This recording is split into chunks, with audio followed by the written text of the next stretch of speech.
Olá, seja bem-vindo ao nosso canal oficial do YouTube. Eu sou o pastor Márcio Rocha, pastor da Comunidade Evangélica da Zona Norte, e temos o prazer e a alegria de receber você. Eu espero que a palavra que você vai ouvir agora venha de impacto no seu coração, trazendo paz, alegria e muito mais do que isso, conhecimento da Bíblia Sagrada, a palavra de Deus. Deus te abençoe, divirta-se.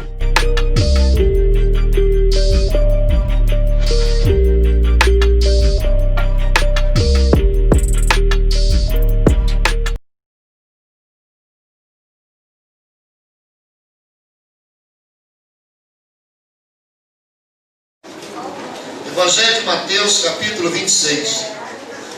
Você que nos visita, né? Geralmente usamos os nossos cultos de domingo pela manhã como uma grande escola bíblica dominical. Se for para mim, diz que eu não estou, por favor.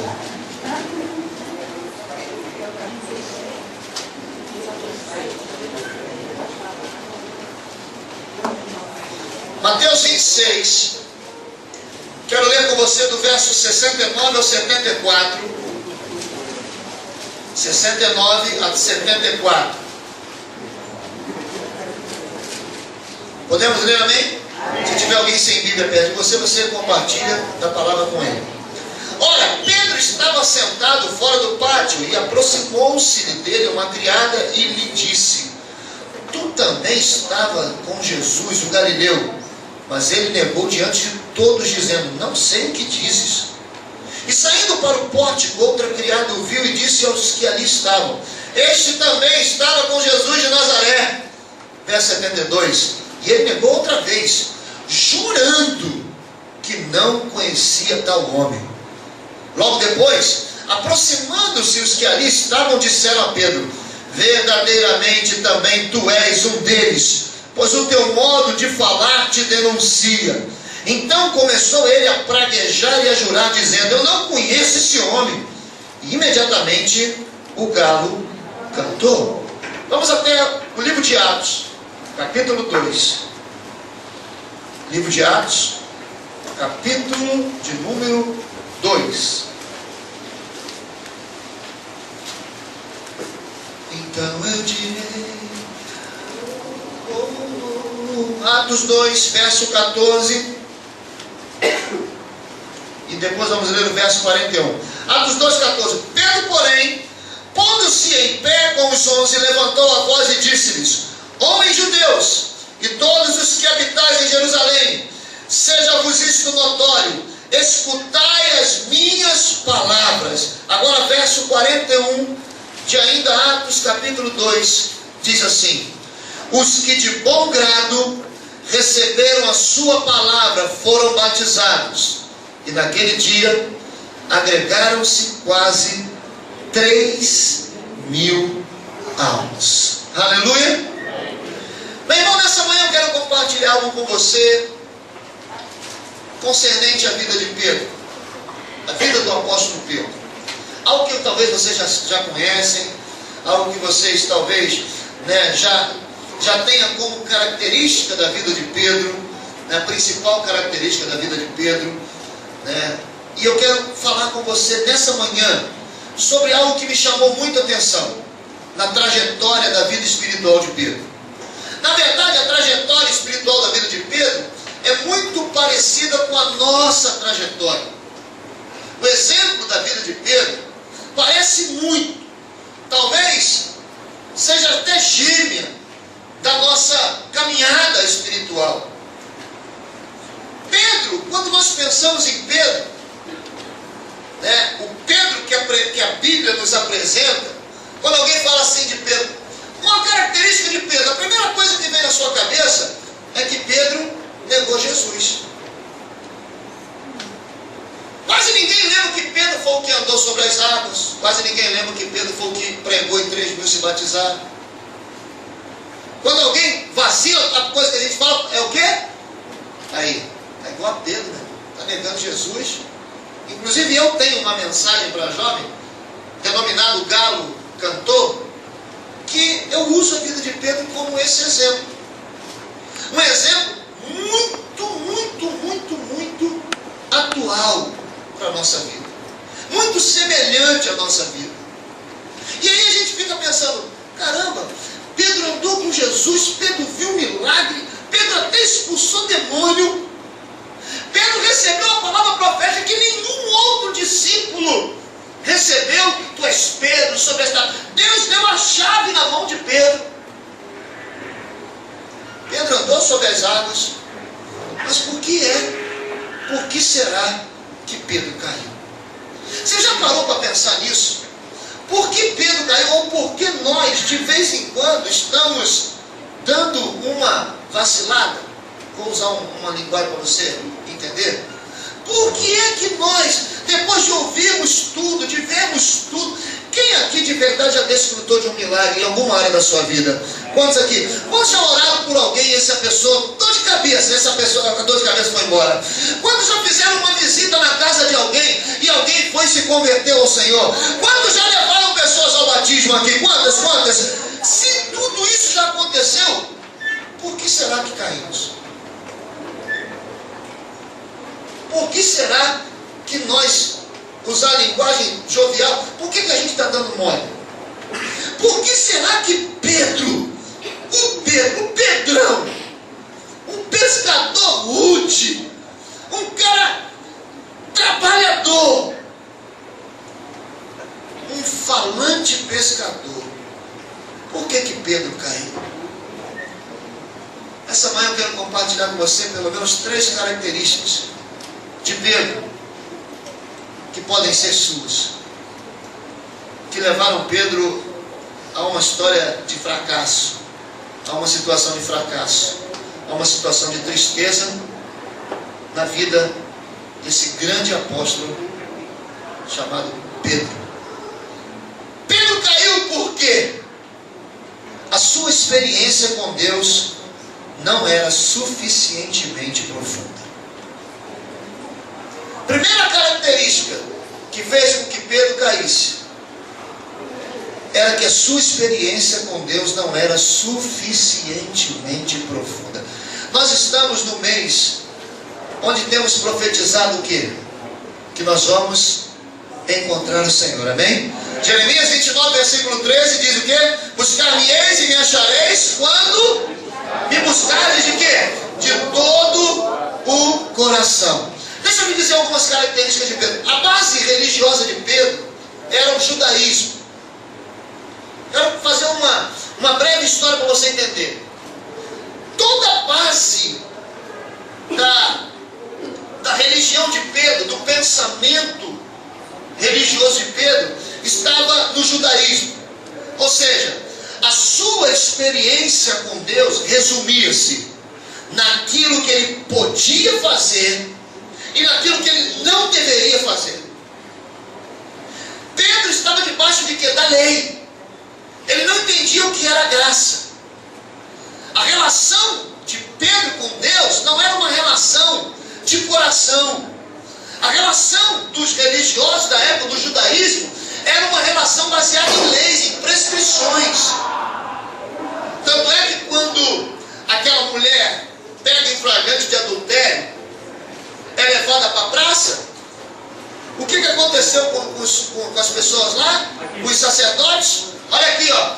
Na lei está escrito que se for pega, deve ser apedrejada. Imagina o conflito de Pedro, criado debaixo daquela lei, criado naquela direção. Imagina o conflito de Pedro.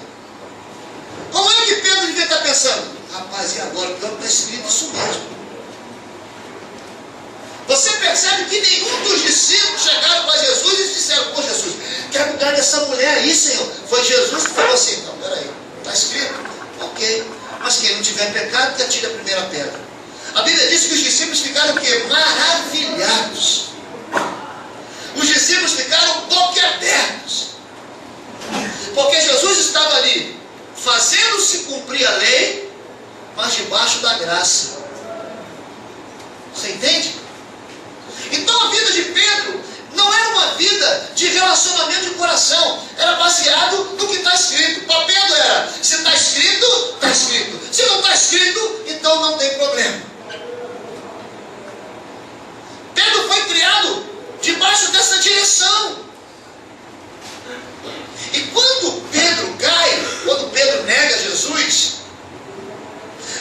ainda não tinha desfrutado de uma experiência o quê? De uma experiência espiritual que pudesse revolucionar o seu interior. Pedro só estava andando com Jesus. Pedro só estava vendo as coisas acontecerem. Pedro até tinha revelações por causa da sua própria postura, do seu próprio temperamento. Pedro era um cara volúvel, largava, entendedor da Bíblia, da Torá, mas não tinha um relacionamento profundo com o Espírito Santo. Não tinha um relacionamento profundo com o Senhor.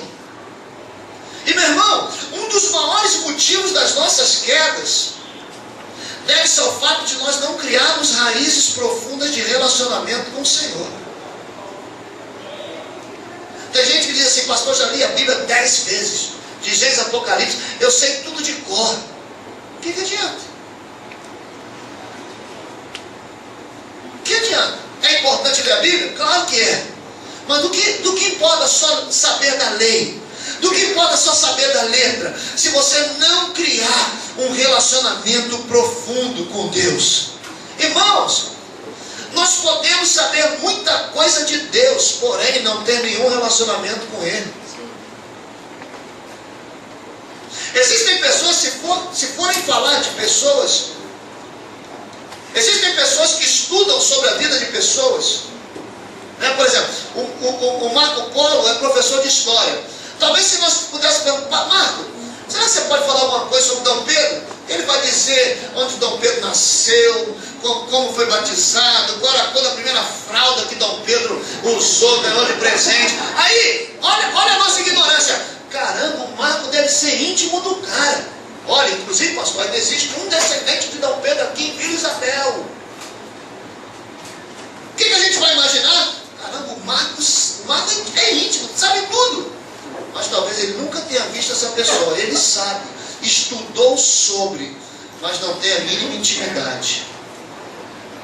E quando a gente não tem intimidade, hoje pela manhã eu estava falando sobre para os músicos.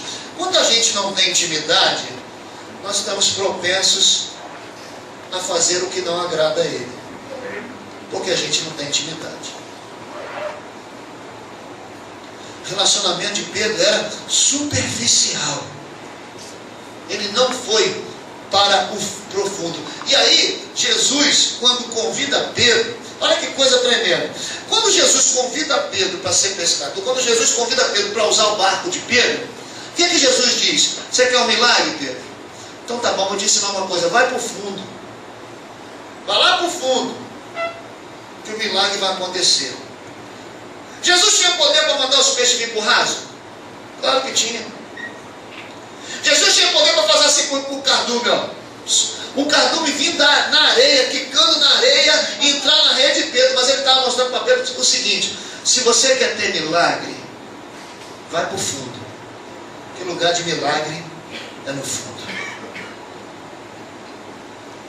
Lugar de milagre é lá no fundo. Então Pedro caiu porque não tinha um relacionamento profundo com Deus. O relacionamento que ele tinha com Deus não era suficientemente profundo. Segunda coisa que fez Pedro cair é que Pedro confiava mais na sua suficiência do que na suficiência de Deus. Pedro era um cara intempestivo. A sua impetuosidade, a impetuosidade de Pedro era demonstrada de uma forma assim, clara. Quando Jesus reuniu seus discípulos, quem sempre que a gente ouve que falava? Pedro. Pedro devia ser aquele menino que a professora pergunta assim: qual é a raiz quadrada de 4? Fala, Pedro. 2. Muito bem, Pedro. Quem descobriu o Brasil? Fala, Pedro. Pedro Alves Cabral. Pedro era assim. Jesus estava dando, fazendo o seu discipulado, e Pedro, por ser intempestivo, sempre. É isso aí, galera. Você conhece alguém assim? Você conhece alguém assim, sanguíneo, hemorrágico? sem ninguém te perguntar nada? Você conhece alguém assim? Que entra assim na história sem você perguntar nada? Aí você faz o que com a pessoa?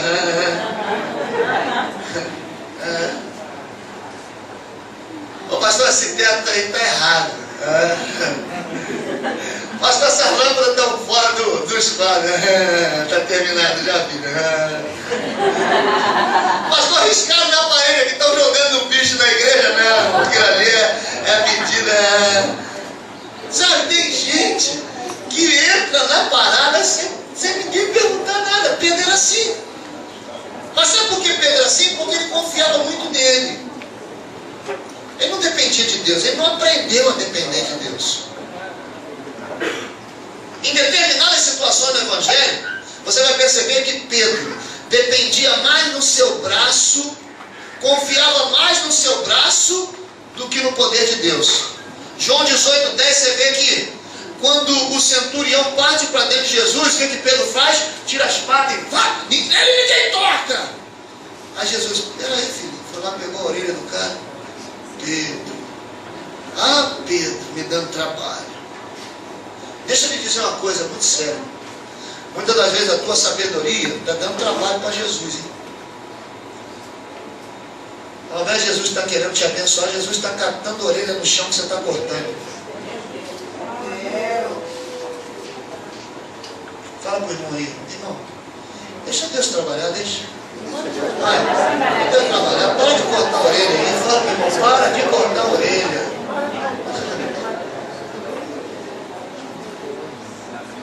Posso continuar?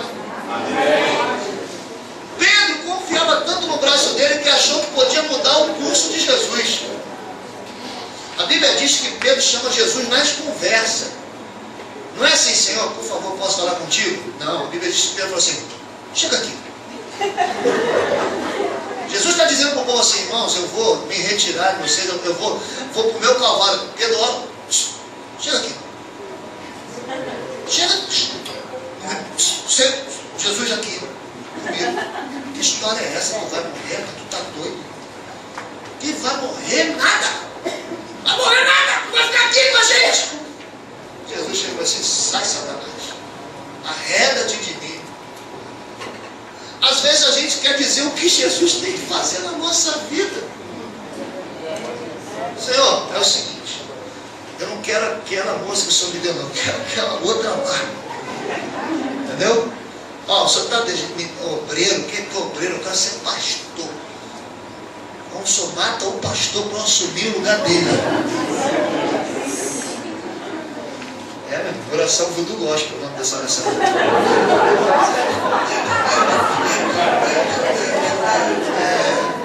Aqui ninguém ora assim, mas eu conheço cada lugar, irmão. Eu vou te falar. Confiar no seu próprio braço. Confiar no seu próprio braço. Muitas das vezes faz querer a gente se tornar Deus. Sabia? Pedro achou que poderia ser Deus. Ou então poderia dar uma forcinha para Deus. Quando ele manda Jesus desistir do seu caminho. Irmãos, entenda isso. Enquanto tentarmos acertar a nossa vida, confiando unicamente na nossa força e no nosso braço, nós estamos propensos a fracassarmos. Enquanto você achar que o que você precisa depende de você, você está a um passo do fracasso. Enquanto você acha que a tua resposta, que a porta que tem que ser aberta, a chave está no seu molho, você está propenso a uma queda. Você está propenso, não, eu tenho uma ideia.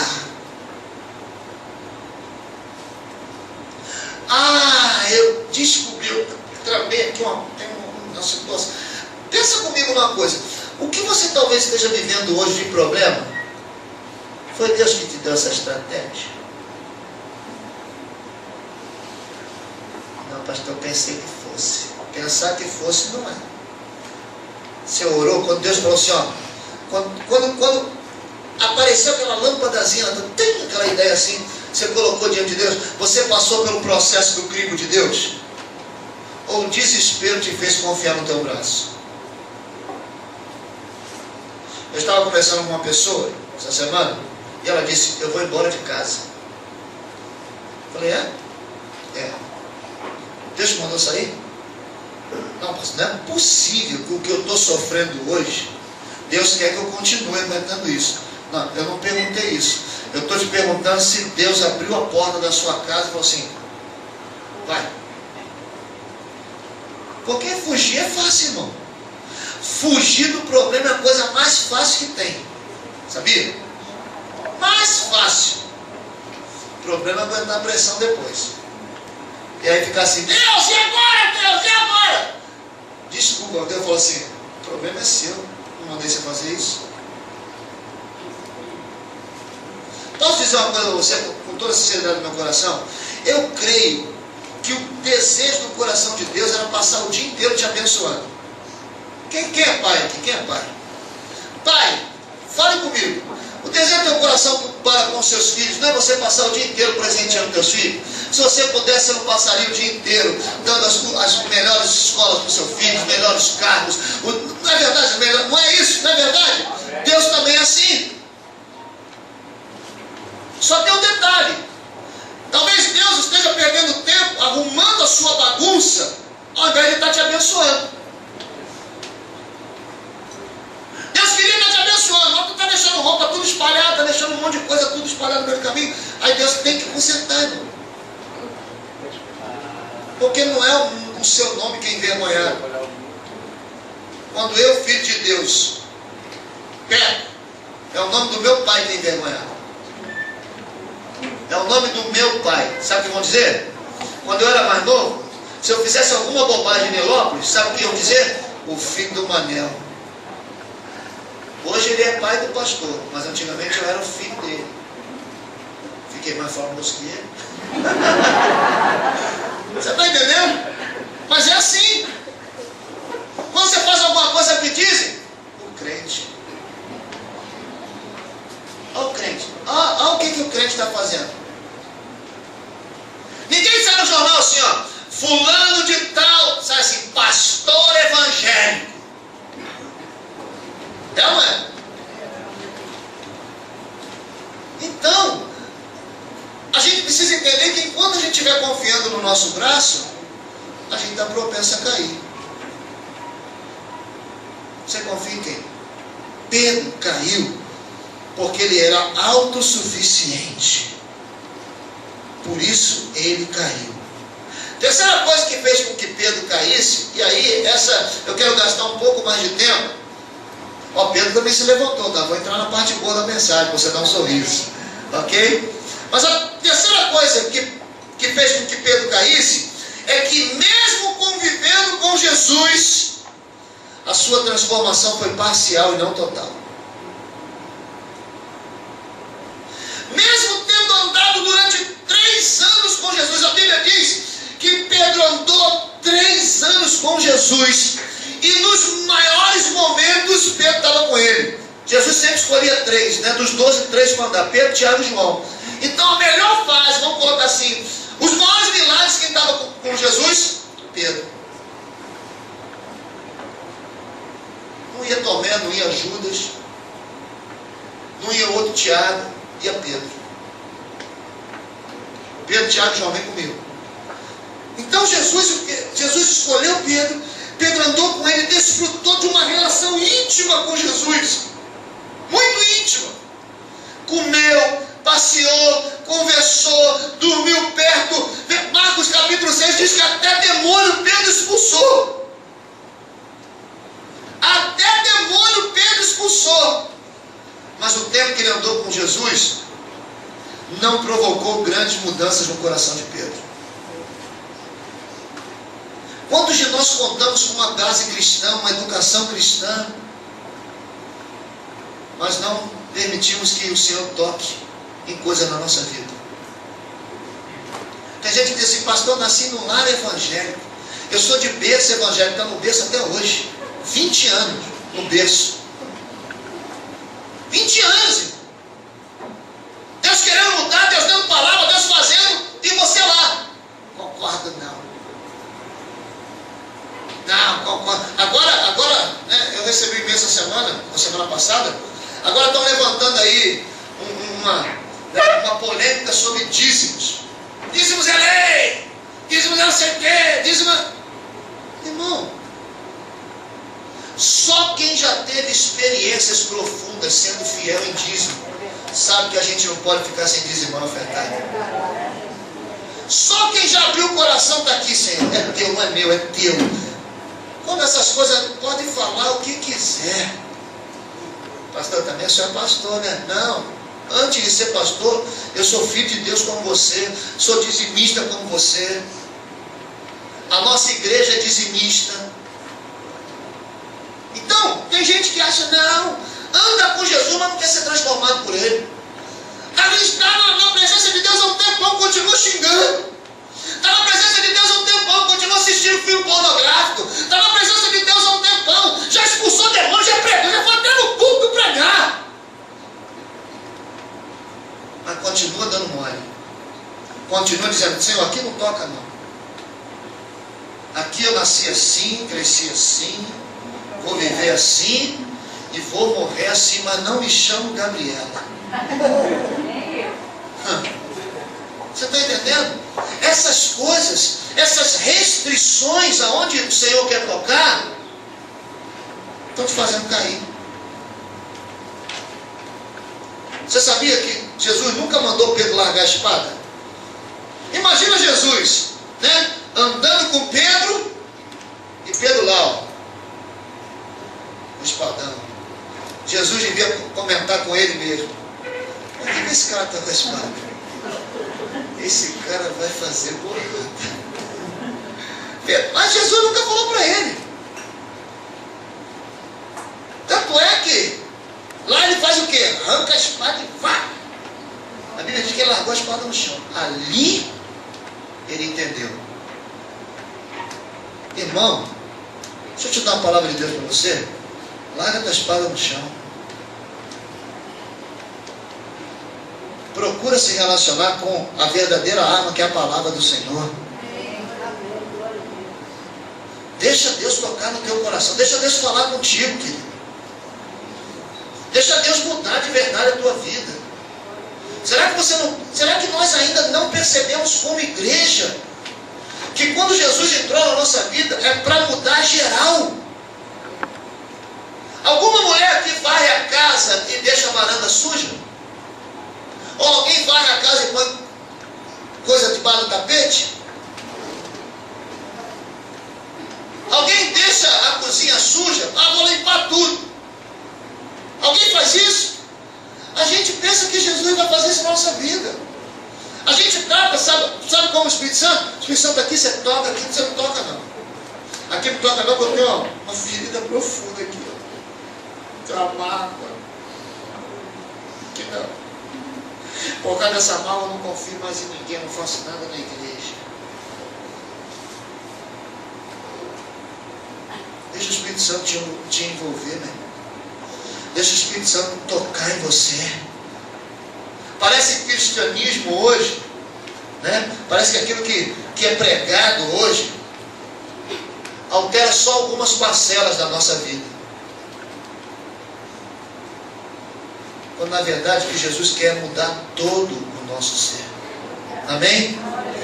Todo o nosso ser. Por isso que Jeremias diz que a gente só encontra Jesus quando a gente buscar de todo o nosso coração. Todo. Inteireza de coração. Inteireza. Pedro caiu porque a sua experiência não era profunda, porque ele confiava mais no seu braço do que no Senhor, e porque mesmo convivendo com Jesus, a sua transformação foi parcial e não total. Talvez você seja muito espiritual nessa manhã e diga assim: pois é, pastor, mas a conversão é ano após ano. A conversão é gradativa, mas tem coisa na nossa vida que a gente está repetindo direto, né? A gente não passa dessa matéria. Deus quer te colocar no outro nível, mas você está preso naquela matéria ainda, né? Fofoqueiro, linguarudo, murmurador, reclama de tudo, nada tá bom para você. Aquele irmão do teu lado lá, misericórdia, que não aguenta, pastor, eu vou para a igreja, eu não suporto ver a cara daquele irmão. Jesus, você vai morar no céu com ele, filho. Não adianta, não adianta. Ó, tu vai para o céu, e se bem eu conheço o Senhor, ele vai botar a casa do teu irmão do lado da tua. Do teu lado. E vai sair e vai dizer, bom dia, irmão! Você, não tem jeito, querido. Não tem. Vai ter que aturar. Então é melhor aprender aqui do que chegar no céu e passar vergonha. Vai que esse irmão é recebido pelo Senhor primeiro que você, aí ser crente que está entrando no céu, graças a Deus, me livrei. Você dá de cara que ele está do lado do apóstolo Pedro te recebendo. Guarda esse irmão pra caramba, Pedrão. Você, não é possível. Tu veio. Estava te esperando. É igual, eu lembrei de uma história agora. Muito tempo eu não conto a história, né? Lembrei de uma história. Era um casal, né? Casados há muito tempo. Você já conhece essa história. Vocês vão fazer contar de novo, só para os visitantes ouvir. O cara casou com a mulher e ele faleceu, né? Faleceu, foi recolhido aos céus. E aí, depois de 3 anos, a esposa dele faleceu também.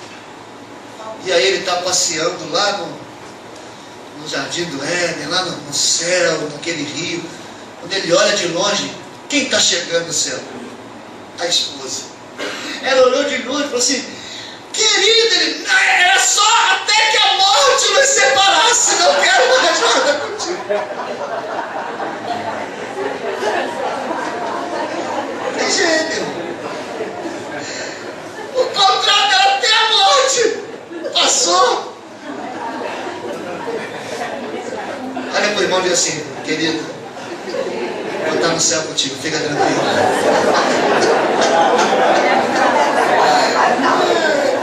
Irmão, sogra também vai para o céu, tá? Só para lembrar, aleluia. Só para lembrar. Mas diga comigo, apesar de tudo isso, não diga, apesar de tudo isso, Pedro se levantou. Dá um aplauso a Jesus, porque Pedro se levanta. E meu irmão, se Pedro se levantou, você também pode se levantar. Amém? Talvez você fique pensando, puxa pastor, mas se Pedro se levantou, você também pode se levantar. Mas eu quero te dar 3 direções que fez com que Pedro se levantasse. 3. A primeira delas, Pedro se levantou porque resolveu caminhar pelo caminho do arrependimento. Pedro e Judas fracassaram no discipulado com Jesus. Os dois traíram a causa de Jesus. Só que Judas demonstrou remorso por aquilo que ele havia feito.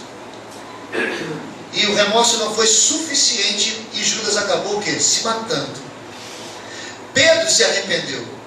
E o arrependimento sempre será uma oportunidade para um recomeço na vida de alguém. Se você tem problemas de relacionamento com alguém, se você se arrepender, é uma oportunidade para um recomeço.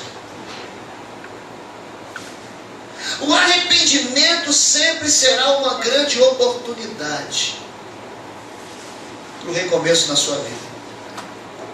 Quando nós de verdade nos arrependemos diante de Deus, isso gera esperança no nosso coração. Isso gera vida, produz em nós forças para continuar lutando. 2 Coríntios, abre a tua Bíblia lá, 2 Coríntios, capítulo 7. Aleluia! 2 Coríntios, capítulo 7.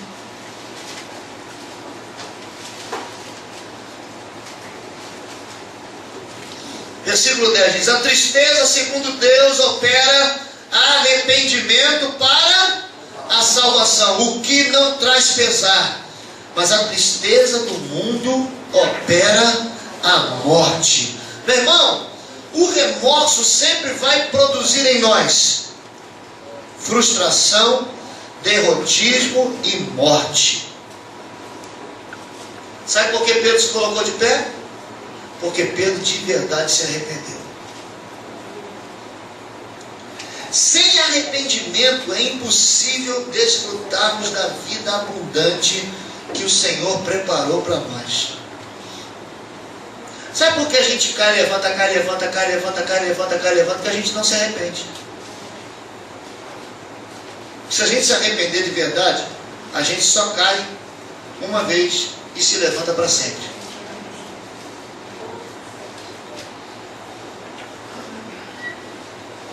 Arrependimento é diferente. Essa semana passada eu fiquei muito feliz com uma coisa que a pastora Mazana falou para mim. Ela disse para mim assim: eu glorifico a Deus porque você não faz mais coisas que você fazia que me irritavam. Ela disse para mim: o pastor também faz coisas que irritam a esposa.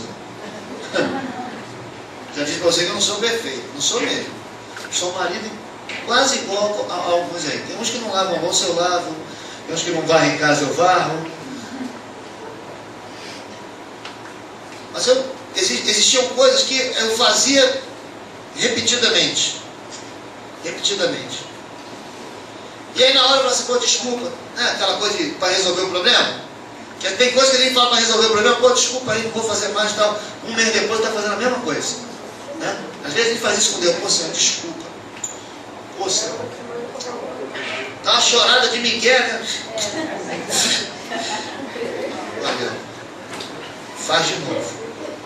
Mas quando você se arrepende, quando você realmente vê que aquilo gerou dor no coração das pessoas, você se arrepende e não faz mais. Vou contar um testemunho para você aqui. Eu não tinha problema com beber vinho. Eu não tinha problema. Estou falando de mim. Deixar claro, de mim. Eu não tinha problema. Às vezes eu saía em algum lugar, tomava um copo de vinho. Vinho, só vinho. Cerveja, pode, só vinho. Né? Uma vez eu tomei um porre. E eu era diácono.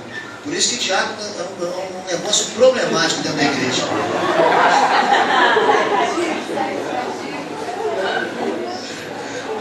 Eu era diácono, eu tomei um porre. Que eu dormi com a cabeça no vaso, vomitando.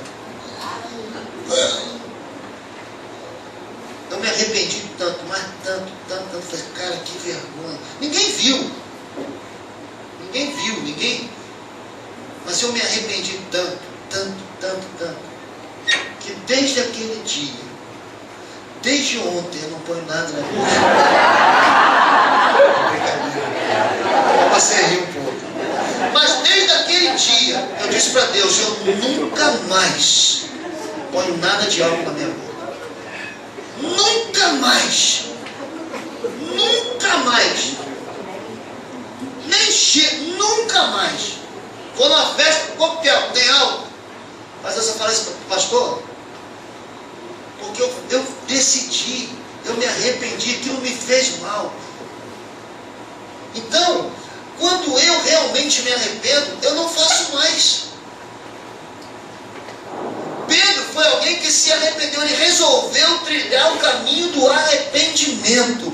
E infelizmente, os púlpitos hoje não falam mais da maior pregação contida na palavra de Deus. João Batista não pregava prosperidade, João Batista não pregava seja rico, João Batista não pregava venha receber bênção. João Batista pregava no meio do deserto, onde as pessoas vinham de longe, e quando chegavam lá, estava João Batista dentro do rio, dizendo assim: arrependei-vos, vim para Cascavel. Glória a Deus. E a Bíblia diz que vinha gente de longe para ouvir João Batista pregar o que Jesus ratificou depois: arrependei-vos, porque é chegado o reino dos céus. Era o que Jesus pregava, irmão. E aí a gente tem um monte de gente frustrada na igreja, porque os pastores prometem um monte de coisa, eles não recebem. Mas não recebem porque não se arrependeram do que fizeram. Aí não recebem, dão um jeito. Dão um jeitinho brasileiro. Fala para o irmão, Deus quer te abençoar. Fala para o Deus quer te abençoar. Mas antes da bênção, precisa vir o arrependimento. Amém? Amém ou amém? A palavra que Pedro recebeu lá atrás. Você, igreja, sobre essa rocha edificarei a minha igreja. Pedro só foi pregar e 3.000 se batizaram e se converteram. Pentecoste desceu depois que Pedro passou pelo arrependimento. Você sabia, Clóvis, que tem muita gente hoje que não conseguiu ganhar os pais para Jesus, que passaram a vida inteira desde que se converteram dizendo: meu pai é endemoniado, e nunca se arrependeu de ter dito isso?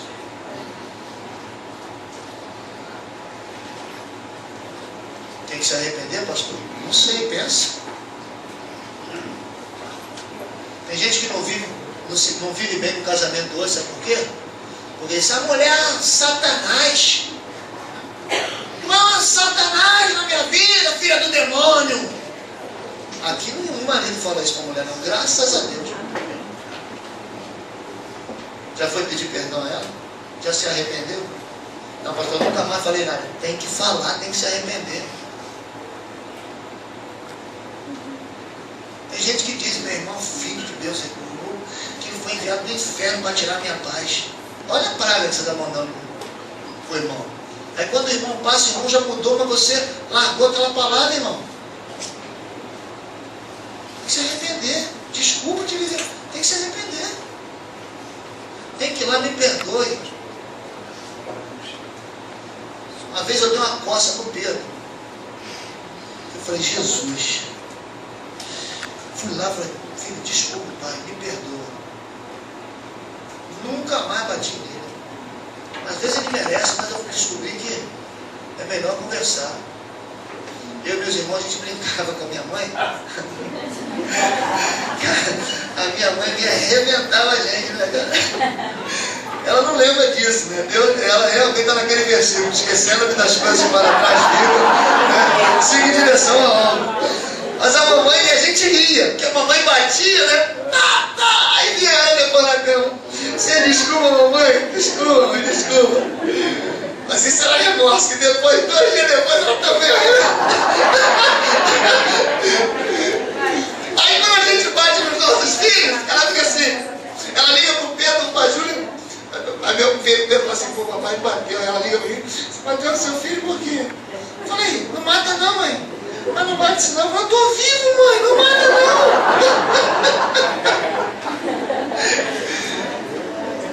Irmãos, a gente precisa aprender a trilhar esse caminho do arrependimento. Eu sei que você nunca fez isso, mas eu já falei tanta bobagem. Tanta bobagem. Há 2 meses atrás, eu fui pregar numa igreja. E cheguei lá e encontrei um casal que havia me pedido para casá-los. E por causa de uma situação que havia acontecido na nossa antiga igreja, eu não casei eles. Não com eles. Era uma outra situação, né? De uma outra história. E eles vieram me pedir para casar. Na época eu falei assim: não vou casar vocês. Não quero. Não vou casar porque por causa disso. Eles ficaram muito chateados comigo. Casaram, família abençoada. E eu fui pregar nessa igreja. Quando eu cheguei lá, quem estava ministrando louvor? O menino. Meu coração se encheu de uma dor. Que eu olhei para a esposa, olhei para ele, bem casado. Quando o pastor passou o microfone para mim, antes de eu fazer qualquer coisa, eu falei assim: pastor Wagner, o senhor me permite fazer alguma coisa? Eu falei: fica de pé aí. Pedi para os dois ficarem de fé. E eu falei para eles: eu gostaria muito que vocês me perdoassem. Eu tomei uma atitude intempestiva, movido por situações. Eu queria muito que vocês me perdoassem, porque eu amo vocês. Eu abençoei o amor de vocês, abençoei o noivado de vocês. E naquela hora que eu tinha que estar ali fazendo o casamento de vocês, independente que eu disse não para vocês. E o céu abriu, irmão. Porque quando há arrependimento, os céus se movem em teu favor. Os céus se movem. Deus sabe o que é um arrependimento e Satanás também sabe. Então Pedro se levantou porque ele se arrependeu. Outra coisa, Pedro se levantou porque ele se rendeu completamente a Deus e ao seu chamado. Houve uma época, depois de Jesus ressuscitar, que Pedro reconhece que não existia outro caminho. Pedro reconhece que não existe outro sentido para a vida do que se render a Jesus. Deixa eu lhe dizer uma coisa, não existe outro caminho para a sua vida, não existe outra porta que precisa ser aberta, não precisa outra direção senão Jesus. Precisamos nos render a Jesus. Você que está aqui nessa manhã precisa aprender a dizer: Senhor, eu me rendo a Ti, eu dependo de Ti, eu sou Teu. Aleluia. A sua vida foi criada por Deus, meu irmão.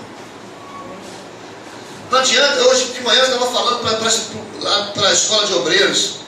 Não adianta a gente cantar aqui: se não for para te adorar, para que eu nasci, aleluia, Jesus. Se isso não for a verdade para a tua vida, irmão. Quando Deus te criou com um propósito: honrar o nome dEle. Quando Deus te criou com um propósito: adorar o nome dEle. Quando Deus te criou, Ele te criou com um propósito: você servi-lo, se tornar alguém independente dEle, se render completamente a Ele e ao chamado que Ele tem para você. Eu consigo imaginar Pedro dizendo assim para Jesus: chega, cansei de buscar soluções, cansei de fugir das tuas expectativas para a minha vida. Posso dizer uma coisa? Você já perguntou para Deus o que Ele tem preparado para você? Já perguntou para Ele? Alguns até sabem que estão fugindo, como Jonas. Talvez Deus tenha te chamado para ser alguém no ministério, talvez Deus tenha te chamado para ser um pastor, Deus tenha te chamado para ser um evangelista, e você diz assim: não, está fugindo. Está fugindo.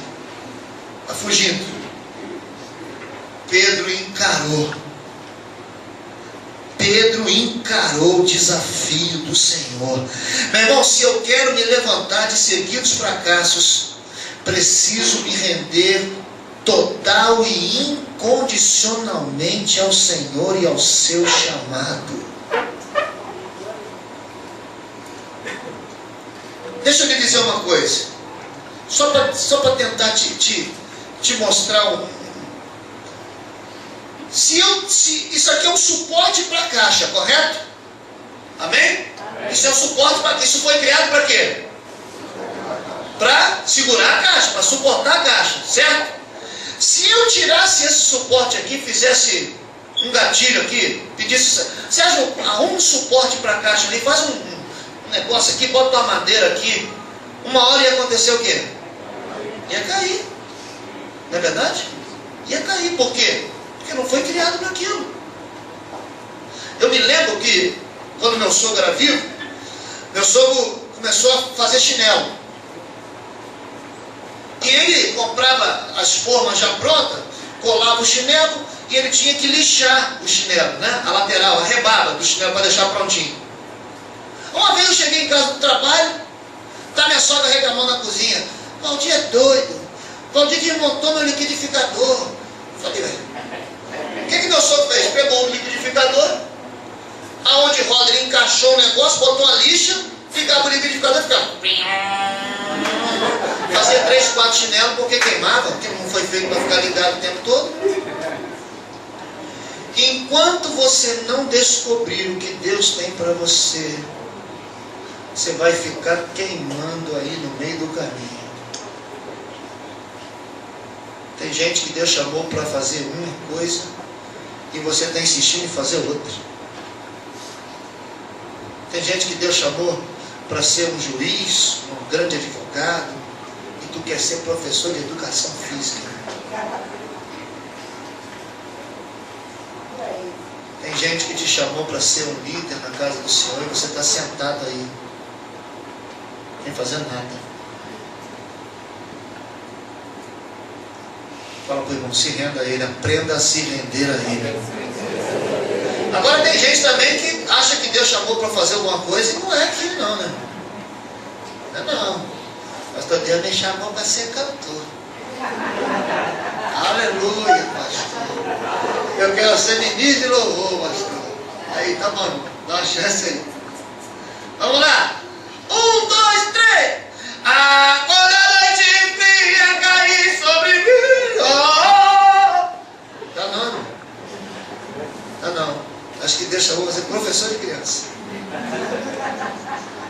Mas pastor, Deus honra se tiver coração. Está errado quem te disse isso. Está errado. Não tem que ter só coração. Tem que ter vocação. Entendeu? Vocação. Não é coração. Deus separa 3 famílias para estar no templo adorando a Ele. Família de Asaf, de Emã e de Jedutun. Os melhores cantores. Deus fala para Davi assim: escolha os melhores. E a gente acha que só coração serve. Coração é importante, mas não é só coração. Se você quer ser um músico na casa do Senhor, ainda não tem um jeitinho de cantar, procura uma escola, vai se especializar, vai fazer canto. Se você quer ser pastor, mas tem vergonha de falar em público, procura né? Como é o nome do cara? Olímpio, né? Hã? Esse cara mesmo, procura aí, procura aprender, procura pregar para as árvores, para as cadeiras. Você aí, glória a Deus, não se esconda, glória a Deus. Todo pregador começa pregando para a cadeira vazia. Na época em que a Passatava estava no discipulado, né? Eu fiz uma reunião na época com os 12, com os 144. Mas eu não tinha 144, tinha um monte de cadeira vazia. Sabe o que eu fiz? Tu estava nessa reunião, Serginho? Sabe o que eu fiz? Colei um monte de cara nas cadeiras. E a reunião estava cheia de cadeira vazia e de cara colada na cadeira. Alguns discípulos, eu comecei. Dá uma glória a Deus aí, meu irmão, fica a boca fechada, não! Pô, a cara assim, ainda botou a cara sorrindo, né? Todo pregador começa pregando para a cadeira vazia, para a bananeira, né? Para a mãe, pai, senta aí, pai e mãe, vê se eu estou bem. Mas não acredita muito no pai e mãe não, que não é pai e mãe, sempre. Pai e mãe, sempre, meu filho é lindo, Deus me livre. Você está entendendo? Terceira e última coisa, que é o que nós estamos buscando. Marco, por favor. Pedro se levantou, porque ousou em experimentar do poder e da renovação do Espírito Santo. Irmãos, para nós cumprirmos o nosso chamado, seja ele ministerial ou não, nós precisamos de algo mais. Eu reconheço que eu preciso de algo mais na minha vida. Eu preciso de uma força, não de um poderzinho qualquer. Pedro se levantou porque lá no Pentecostes, diz o texto, que o Espírito Santo veio sobre ele. Precisamos ser uma igreja que busque a presença do Espírito Santo de Deus. A gente não pode ter medo dele, não. O Espírito Santo é uma pessoa. Tem gente que tem medo de ser batizado com o Espírito Santo. Tem gente que tem medo de ser tomado pelo Espírito de Deus. Ih, pastor, me ensinaram que marchar não é coisa de Deus, não. Falar em língua, ih, pastor, Deus me livre. Eu não estou aqui desdenhando ou desfazendo, sei lá, qual a palavra certa da doutrina de ninguém. Mas eu vejo na Bíblia que quando o Espírito Santo vem, você não é mais o mesmo. Quando o Espírito Santo vem sobre a sua vida, é impossível você ser o mesmo. Pedro mudou de verdade quando o Espírito Santo veio. Quando ele desceu. desceu do céu. O Espírito Santo capacita Pedro a fazer coisas que jamais Pedro havia feito antes. Pedro começa a pregar e 3.000 se convertem e é batizado. 3.000. Por quê? Por causa do Espírito Santo.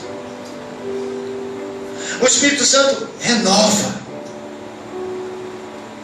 O Espírito Santo gera força. Às vezes estamos diante de grandes desafios e nós precisamos que a nossa força seja renovada.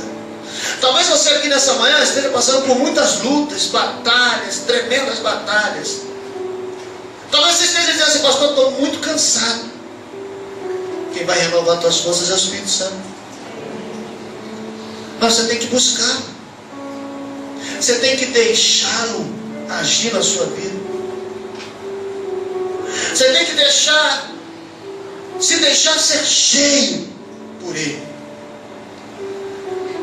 Quando o Espírito Santo veio sobre Pedro, ele começou a pregar, as pessoas começaram a ser curadas, milagres começaram a se manifestar no ministério. A igreja começa a crescer. A igreja começou a ter forma. E esse poder e renovação do Espírito Santo são reais para mim e para você. Estão disponíveis para mim e para você, mas não disponíveis como uma mercadoria.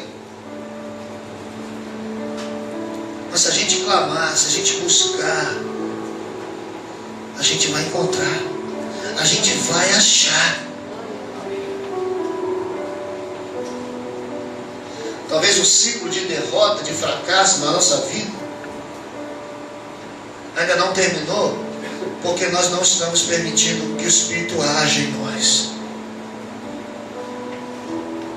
Se nós orarmos, se nós jejuarmos, se nós clamarmos, o Espírito Santo nos envolve. O Espírito Santo nos enche, nos fortalece. Mas nós estamos preferindo trilhar outros caminhos.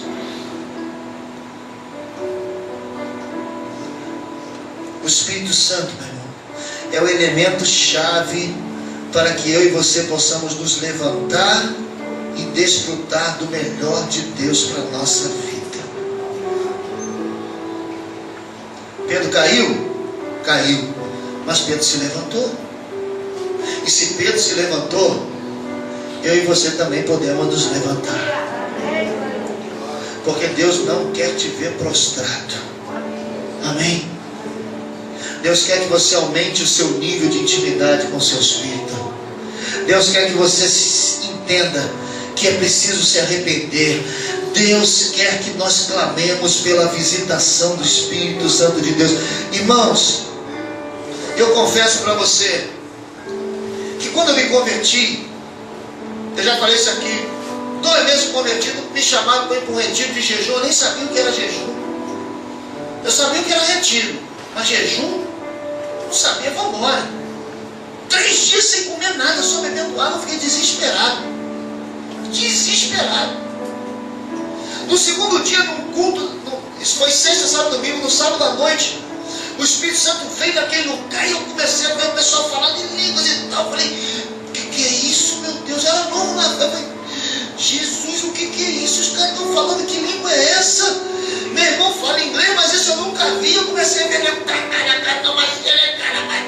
e pra lá e pra cá. Eu falei: Jesus, eu fui pro meu cantinho e falei: eu estou num lugar de doido. Sentei, veio o irmão: posso orar com você? Eu falei: pode. Você vai orar em que língua?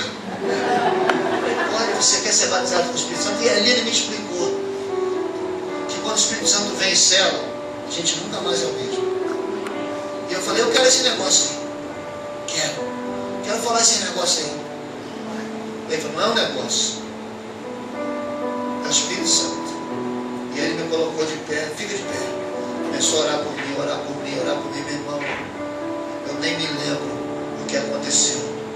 Eu só sei que me disseram que eu estava correndo para um lado, falando em língua, correndo para o outro, falando em língua. E tal, e meu pai se doido.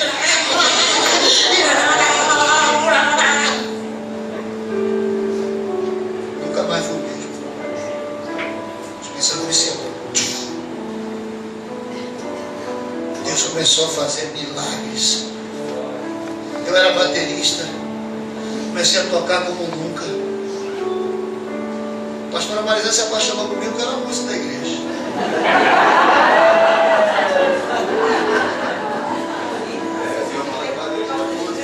Ela corria de mim porque eu era músico, irmão. Raça para dar trabalho é músico na igreja. E ela corria de mim, mas não teve jeito. Quando Deus tem um Flick Sprite Fahrenheit, não tem jeito. Ela só casou comigo porque eu não era só músico. Né? Porque tem gente que é só músico, não faz nada na igreja. Vai, eu era músico, consertava telhado, né? Já cavei buraco para fazer piscina. Lá a gente era obrigado a fazer isso, mas não tem jeito. Foi sério. Isso é meu discípulo, Sérgio. Só tem medo de mexer com o negócio de luz aí que não suporta choque, não. Você está entendendo? Mas quando o Espírito Santo veio, minha vida nunca mais foi a mesma. Eu venho para a igreja, irmão, para buscar a presença de Deus. Não é outra coisa. Eu venho para a igreja para ser transformado, para dizer: Senhor, eu me rendo a Ti. Continuo até hoje me arrependendo de situações. Continuo hoje dependendo do Senhor. Continuo. E vou fazer até que Jesus volte. Mas o que eu quero mesmo é permanecer de pé. Pedro, depois que se entregou, se arrependeu, deixou o Senhor aumentar o nível de intimidade com Ele através do Espírito Santo, Pedro nunca mais foi o mesmo. Antes de nós orarmos, deixa eu te perguntar: você está satisfeito com quem você é? Você está satisfeito com a situação que você hoje vive? Somos gratos a Deus, mas se tem mais, eu quero mais. Se eu posso melhorar em alguma coisa, eu vou melhorar em alguma coisa. Se o meu casamento está bom e pode melhorar, eu quero mais. Se o meu relacionamento com meus filhos pode aumentar, melhorar, eu quero mais. Com os meus pais, se o meu relacionamento, o meu pastoreio com você tem que melhorar, eis-me aqui, Senhor. Eis-me aqui. Você está satisfeito do jeito que você está? Ou você pode melhorar um pouquinho mais? Olha para o irmão e diga assim: eu sei que você pode melhorar um pouquinho mais. Eu sei.